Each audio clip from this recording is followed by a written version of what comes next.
Welcome to Kiss the Reviews. I'm Armando. That's Corey. And today we are doing 1982's The Thing. John Carpenter's The Thing. Damn right. Put some respect on that man's name. And before we get started, if you want to reach out to Corey or I on Twitter or follow us on Twitter, you could follow me at Junior D's. You could follow Corey at Idle Poncho. And let's dive into John Carpenter's The Thing. This movie stars Kurt Russell as MacReady, Wilford Brimley, pre-diabetes, as Blair. So, you got diabetes. And pre-mustache as Blair. A clean-shaven Blair. Yes, I didn't, I barely recognized him when he hit the screen. Yeah, right? Keith David as Childs, and Richard Masur as Clark. This is back-to-back Keith David movies for us. Yes, it is. Which Keith was David, very awesome. Yes, fantastic actor, and he's fantastic in this. But This movie opens with it's basically the same opening as Predator. Alien ship enters the Earth's atmosphere somewhere around Antarctica and crashes. You don't really see the crash, but we're led to believe that there's aliens on Earth. Cool. And then it cuts to dudes in a helicopter chasing a husky through Antarctica, shooting at it. And I don't know if they're like trained in shooting, but whoever's shooting is a terrible shot. Well, first off, let's back up because we're supposed to believe we're in Antarctica, and yet they show the barest, brownest fucking mountains that have ever been seen. Newsflash, that's not Antarctica. Even with climate change beating the shit out of us, that's not what it looks like. So let's just start there. They were in Alaska at best. Yes. Don't try and fool me, bitches. I know science. Which is my new show coming to YouTube this fall. But then, the Norwegian shooting. You know, a lot of people like to talk about America and its gun rights, but goddamn it, an American wouldn't have missed that shot that many fucking times. No, none of around the world if you're just going to be pulling them out willy-nilly like that, because exactly that's something that's dangerous in that dude's hands. Well, and it cuts from dude. Okay, I'm just going to say this: in the first 10 minutes of this movie, I was so fucking confused. I haven't seen this movie, and I couldn't even tell you how long. I didn't even remember parts of this movie at all. And the first 10 minutes, I'm like, was I thinking about another movie? I had no idea. I was so confused in the first 10 minutes. And it cuts to the National Science Institute. There's 12 researchers just chilling, drinking, playing ping pong and electronic chess. Now, Kurt Russell's playing electronic chess. And he's drinking quite a bit throughout this movie, especially at the beginning. Yeah. And he's losing at chess, calls the computer like a stupid bitch. Cheating bitch. And then pours his drink into the computer. The computer's a cheating bitch, ruins the computer for the rest of people, and wastes his drink. First off, you're drinking. They're talking about how winter's just right around the corner, right? Yeah. You've destroyed your computer. Yes. Can't use that anymore. And then you roll into the fact that you're pounding the booze like you got a delivery truck coming in next week. Exactly. From your distributor. Are you out of your fucking mind, dude? Like, you need to slow way down. Because, again, with Antarctica, I know science, bitches. Nobody's coming to get you in the winter. You're there.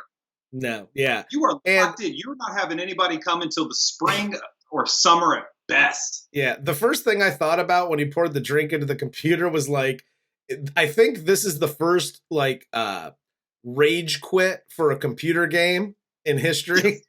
Yes. Caught on camera. Yes. A week later, there's some 40-year-old dad throwing the Atari controller across the room. Fucking Pong!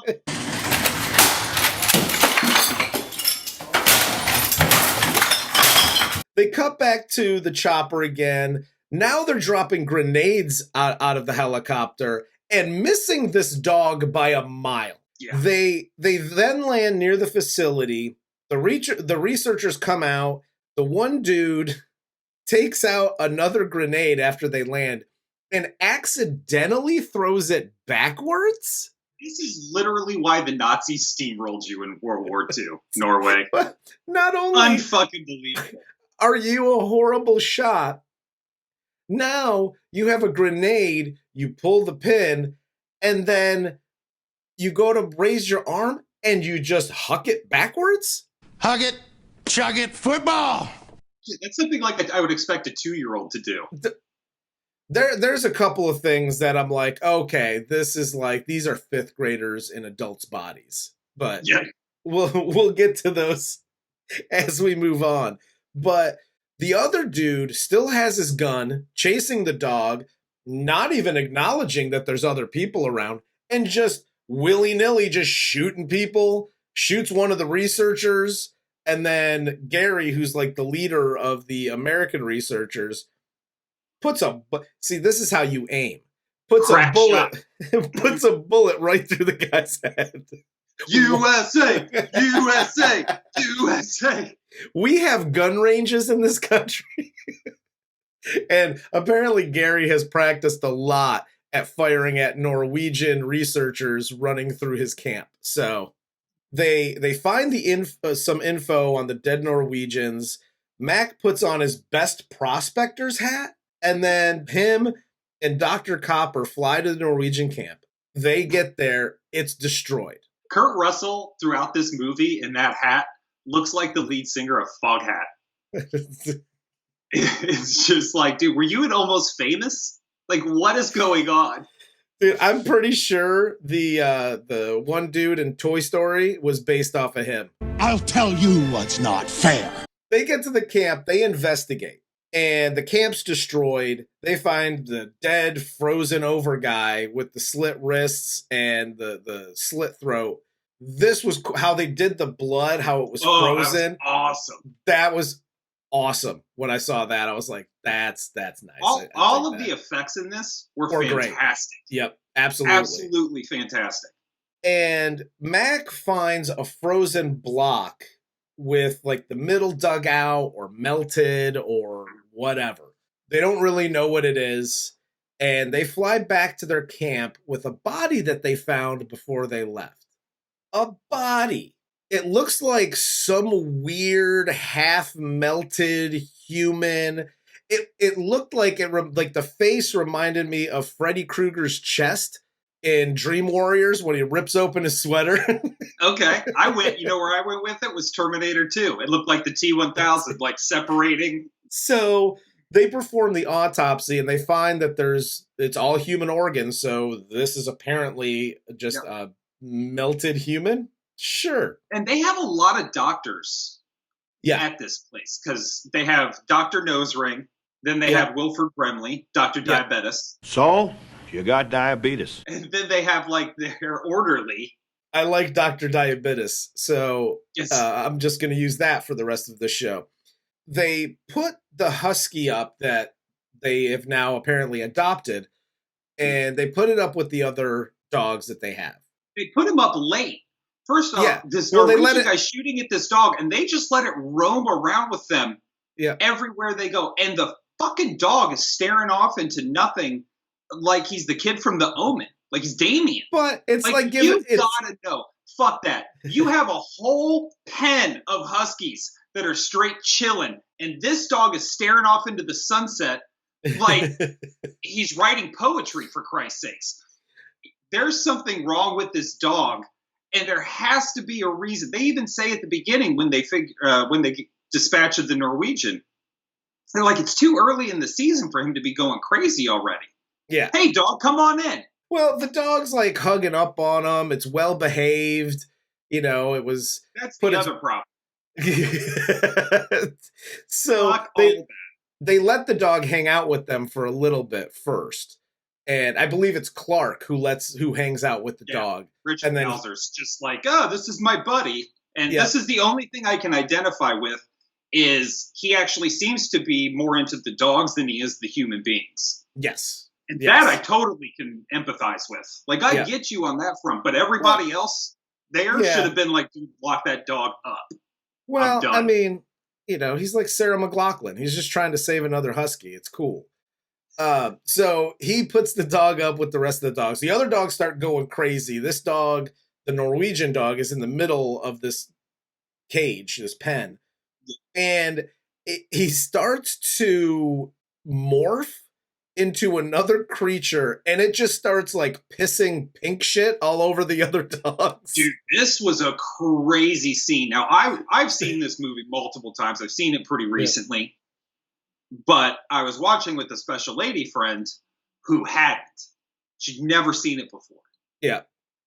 And so when the tentacles came out and like all the little spaghettis flying out of his back and all the noises, she is shitting her pants because up until this point, she's totally rooting for the dog. Yeah. It was phenomenal to watch her reaction, seeing it for the first time. Like, what the fuck? Well, it was just amazing. This whole scene and the whole morphing of the dog into the creature, the alien, or whatever the hell was just everything. Like you said, the effects were great. They open the cage, like Clark finds the creature, locks, like opens the cage, is like, oh shit, closes it, locks it, calls everybody else. Kurt Russell gets there, opens the cage to see what really, after it's I don't know, I guess it's like halfway through the transformation, but can only be described as if a donkey, it's like the love child of a donkey, a spider, and an octopus with ectoplasm. There's ectoplasm! I think that's pretty fair. And they do the right thing here, okay? In all these movies, we talk about, you know, just shoot the thing or just kill these people or whatever. And the movie, they do the right thing and they start shooting everything. And they're like, you know what? Looks like it's touching this dog looks like it's, you know, gone through chemo because half its hair's missing and it's got tentacles around it. So I'm just going to start shooting the dogs, the creature. Clark is like, no, don't shoot my dogs. Let's go ahead and stop right here and consider this a PSA. Hi, activists. Uncle Corey here. When a man is shooting or a woman is shooting at something, don't grab their fucking gun. That is by far the dumbest, worst possible thing you could ever do, and you will be very lucky if you don't get shot yourself. Because Kurt Russell damn near puts Clark in the ground right there. Well, and that's the one thing. It was like, you know, he tries to jump in front or grab the gun, stop shooting. I would have been like, bitch, please, I will shoot your ass right fucking now if you step in front of me again. All right? Yeah. That's what's going to happen next. Do you see what the fuck is in that cage? Because I do. Yes. And now I'm going to call Keith David in here with why they have a blowtorch is beyond me, but cool. I'm going to call Keith David in here, and I'm just going to have him light everything up. And I'll throw you in there, too, if you jump in front of me again. Like crazy person. Yeah, the parenthetical title of this movie could have been Kurt Russell's Not Fucking Around. Because he is not. I'm not fucking around! He takes command. He doesn't care about who should be. I'm surviving this, or we're all dying, is his motivation. And it's phenomenal. Absolutely. And then, so Keith David comes in, lights the thing up. The whole cage is basically on fire. The doc dissects the creature, realizes that it can absorb other organisms and imitate them. They then watch a video of the Norwegians finding something in the ice. They fly back to that location and realize that it's a giant spaceship. And then they go into the deep hole in the ice to investigate. Fuck that. At this point, pilot is like, you know what? And a doctor. This is the scientific discovery of a lifetime. Yeah. I'm going to go ahead and investigate. See what I can see. Yes. How would you know? How would you know even what, outside of going, oh, that's a flying saucer? Yes. How would you know what you're looking at, technologically speaking? Can I just don't. As a human being, from planet Earth. I'm just going to throw this out there. You just saw this crazy donkey Spider-Man thing throwing up pink shit on your dogs that it was so bad that you had to light the whole room on fire. And then you see a spaceship and a hole the size of the ice block that you found at the Norwegian camp.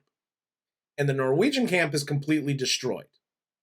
And you go, this is more white people shit. Okay? Yeah. This is more like, let's investigate. Yeah. Let's fucking, this ice block is about the same size of this bud. Like, let's go back to camp and let's poke it and prod it and see what the fuck it. No! How about you just gather your shit and get the fuck out? And you know what? I'm not even going to gather the rest of the crew. I'm just leaving because I'm the helicopter pilot. How's that? We good? I want to go ahead and make this our second PSA. Hi, amateur scientists. Uncle Corey again. Should you ever find a frozen or, let's just say, any alien body in stasis, leave it be and call somebody more important than you. Yes. Because there always is, and let them deal with it. You don't want to be what triggers the extinction of the human race. So they go back to camp. They have a discussion about what they found. Blair does more research, finds out that the organism, it possibly infected one or more of the crew, and that literally it could infect the entire world, and it could do it fairly quickly. Is ridiculous MS-DOS math program. What are you doing? I understand you got to explain it and get that information to us quickly so we understand, along with the crew at this outpost, of what the actual dangers are. Yeah. But my God. Yeah, it was ridiculous little algorithm that somehow was magically programmed to determine the alien cells manipulating other cells. And get the fuck out of here. Come on. It was like a shitty game of Pac-Man that he was watching. Now, to be clear, I don't have a better way to explain it. No. But that was just ridiculous. By today's standards, that would make sense. You could punch those numbers in very quickly. Yeah. By 1982 computer standards, that fucking computer's still thinking on how to do the math about it. Exactly. I'll explain it by this. 1982. Let's move on. So it starts taking over the crew. They burn Bennings after he gets murked by the alien, and then they burn the rest of the remains that they have. Yeah, and that, I wonder, and maybe somebody will know this and comment below if you do, but did you notice how the thing, when it took on the human form and started screaming, it sounded exactly like the Invasion of the Body Snatchers?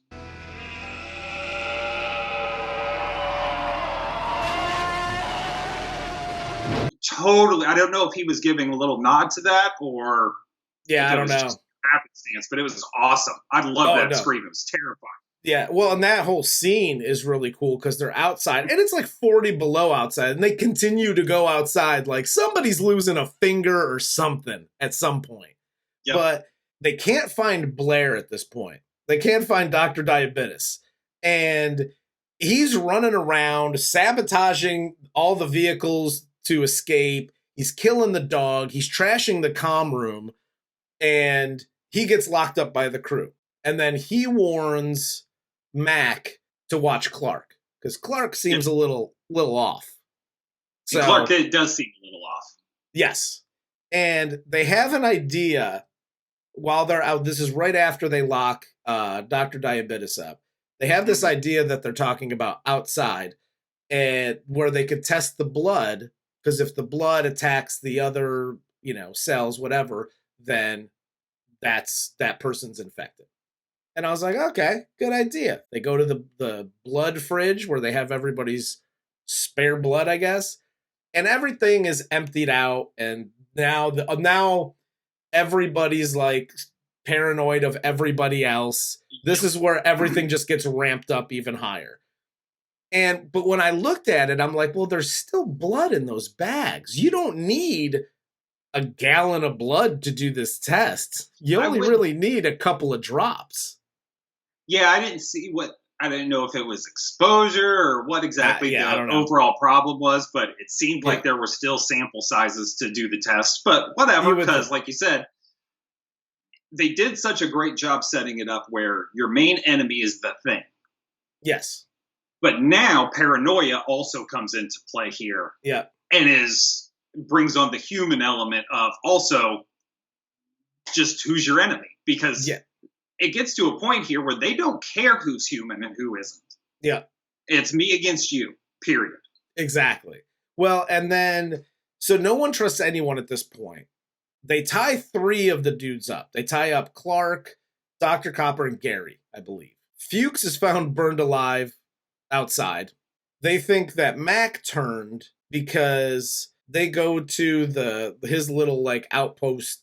They found ripped clothes, and apparently when you get taken over, your clothes are ripped. Cool. Right. And this is again where McCready has said fuck it, because he has at this point already been threatened by Childs because they found some of his clothes outside. Yes. So they just are like, oh, you're the thing. And he's locked himself in a cold storage room. Something but like he's got ice cubes in his hair frozen. He says, fuck that. I'm going to blow y'all up. I got all this dynamite that I'm just going to blow the whole, we're all dead. Fuck you guys.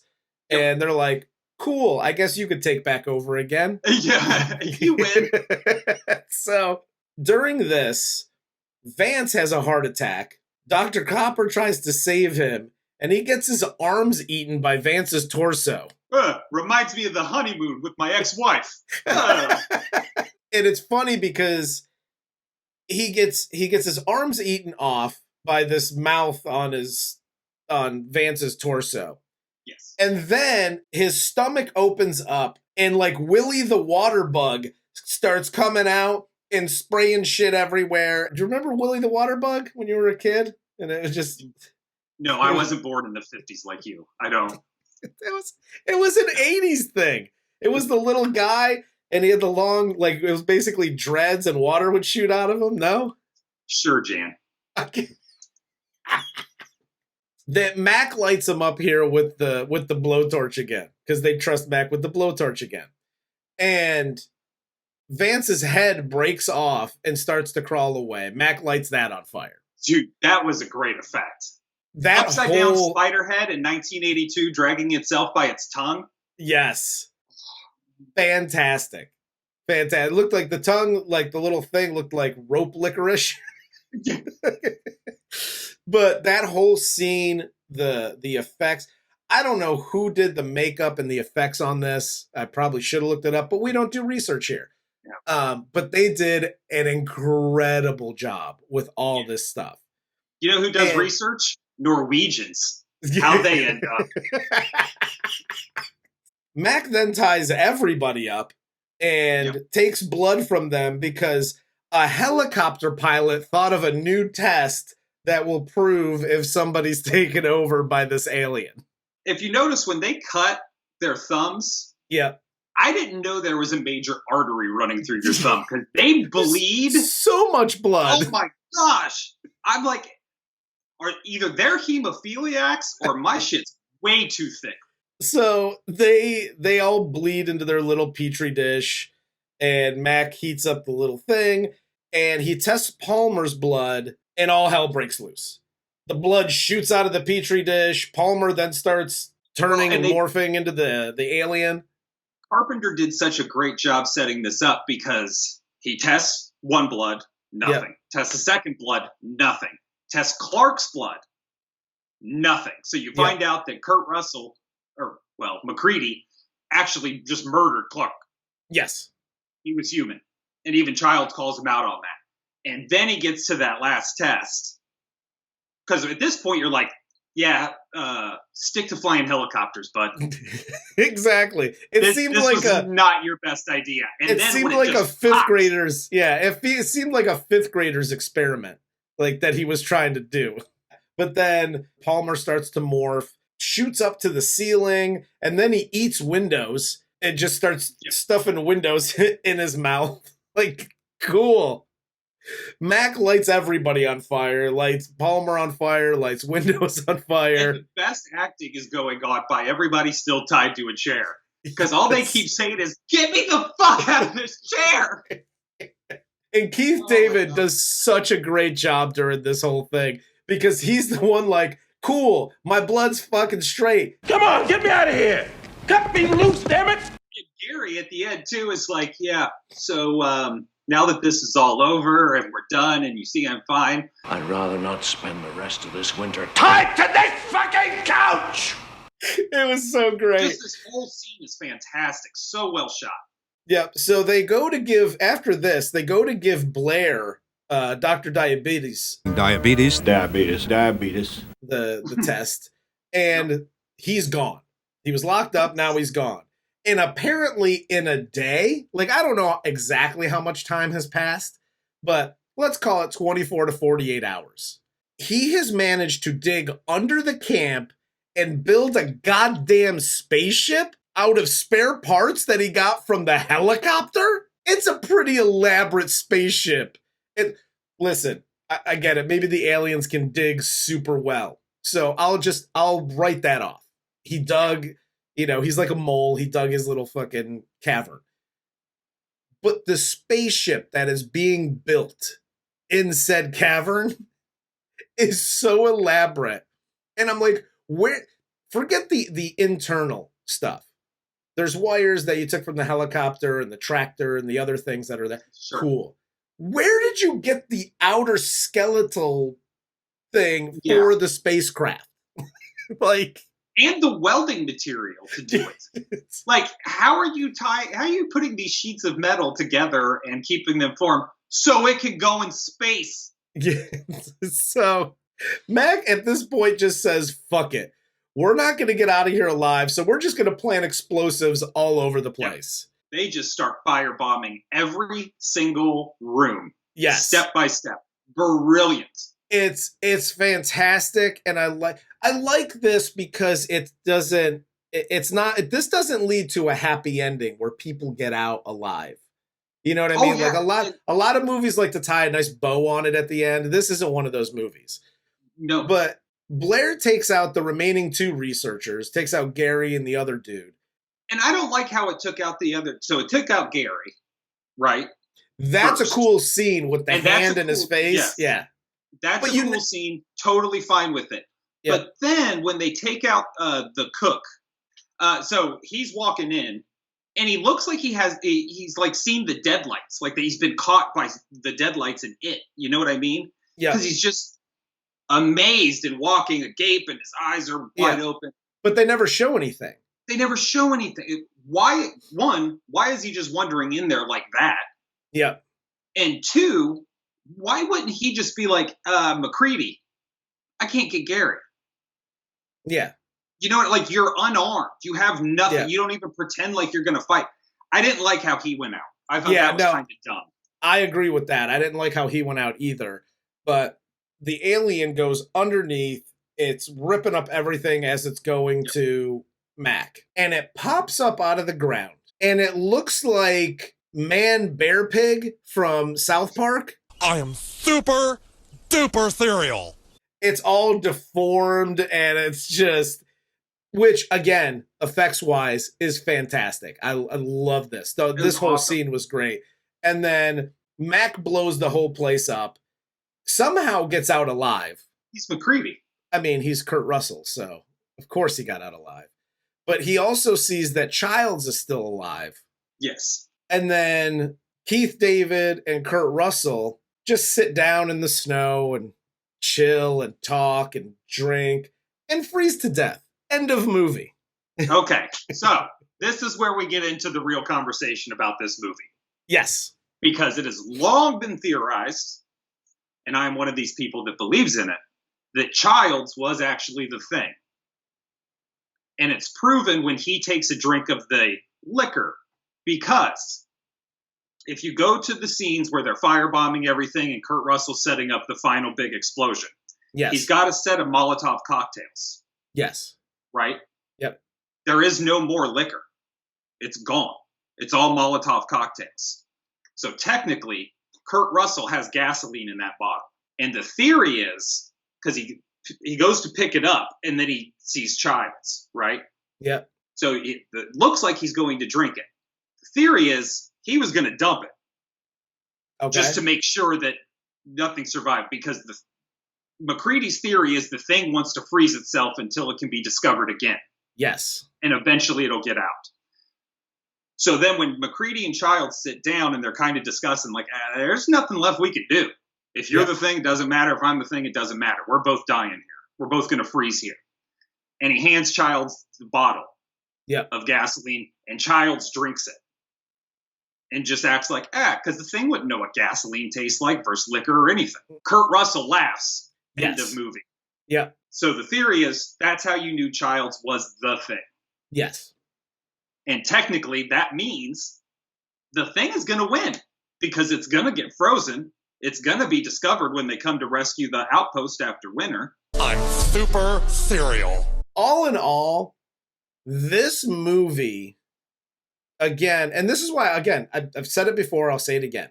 I like movies like this where there's uniforms, or they're in Antarctica, so it's the I don't know, the triple fat goose jackets that they wear in Antarctica haven't gone through like a huge, fashion change in the last 30, 40 years. So it's not dated in that sense. The acting is really good. The effects are really good. And it was incredibly entertaining.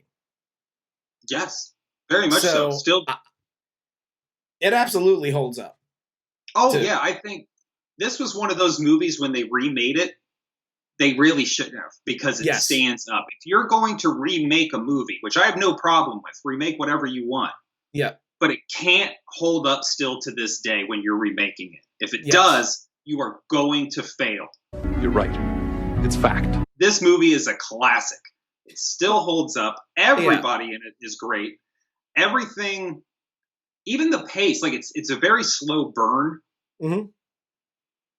But once you figure out what's actually going on, once the dog at the beginning starts turning into the thing and freaking out, it doesn't stop. And it's really intense. It's really suspenseful.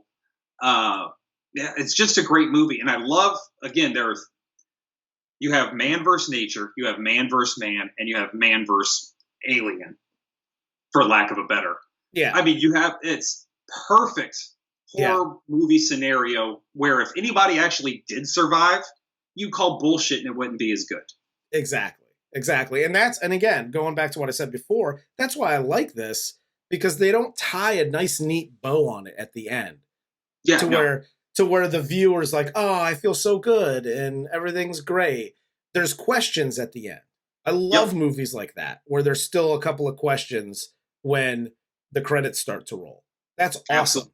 And that's how you do one of these movies. That's how you write and film one of these movies. 100%. Yeah, I didn't really have, again, outside of because practical effects back then were awesome. If you had a good crew doing the practical effects, your movie was the shit. Oh yeah. But back then, regardless on who did and what company did these like CGI type effects, like the spaceship crashing onto Earth, to today's standards, that's like super janky. But that's what, 5-10 seconds at the beginning of the movie. I'm cool with that. Like, you know what I mean? So yeah, it doesn't matter. Yeah, that whole thing, and as far as updating and rebooting it, if you could have a movie like They Live, where you could just take the same script, the same everything, and just give it a 2020 look to it. Right. If this didn't need a new, fresh look, like it wasn't like, oh, look at those jackets, that's so shitty in 80s. Everything was kind of like you're bought into it. Like there's nothing that takes you out of 2020. You know what I mean? When you watch they can, even if the hair or the longer hair and the thicker beards aren't in style or in vogue right now. Yeah. you could still explain that away from the fact that they're in Antarctica. Yes, exactly. Everything gets explained away by being in Antarctica. Yep. You are correct, sir. For me, I loved it. It was super entertaining. It still holds up. Everybody did a great job. And again, I'll watch anything John Carpenter puts his hands on. So, Pretty much. do you have anything else? I don't. All right, cool. Well, for Corey, I'm Armando. This is Kiss the Reviews. And this was 1982's The Thing. John Carpenter's The Thing.